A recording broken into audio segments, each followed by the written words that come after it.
শুভ সন্ধ্যা বন্ধুরা, চলো একটু ঘুরতে চলে যাই তো আমরা সবাই মিলে। আমার সোনামা কিন্তু খুব বায়না করছিল জানো তো, তাই আজকে একটু বেরিয়ে পড়লাম। আমাদের পাড়ার মোড়েই খুব সুন্দর গণেশ পুজো হচ্ছে।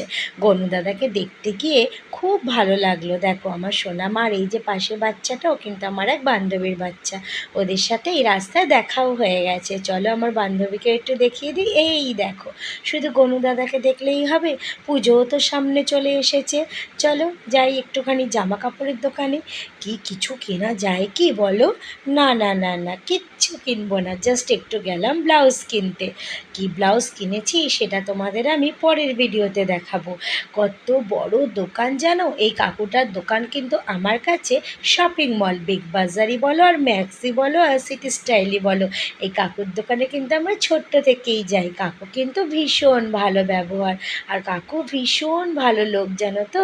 শুধু জামা কাপড় আর গনু দাদাকে দেখে যে আমার একদম মন ভরছে না, তাই জন্য টুকটুক টুকটুক করে গুটি গুটি পায়ে কোথায় চলে গেলাম জানো বন্ধুরা?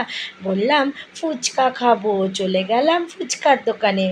মানে মুখের থেকে বলতে দেরি নেই তো জায়গায় গিয়ে হাজির ফুচকা। ওহ বন্ধুরা, যা ছিল না টক জলটা, টক জলের মতো ফুচকা দিয়ে খাওয়া মানে, এই যে আমি এখন বলছি না, এখনও কিন্তু আমার আর একবার ফুচকা খেতে ইচ্ছা করছে। তোমরা কে কে ফুচকা খেতে ভালোবাসো বলো তো? আমাকে কিন্তু একটু কমেন্টে জানিও। আমি কিন্তু ফুচকা খেতে ভীষণ ভালোবাসি।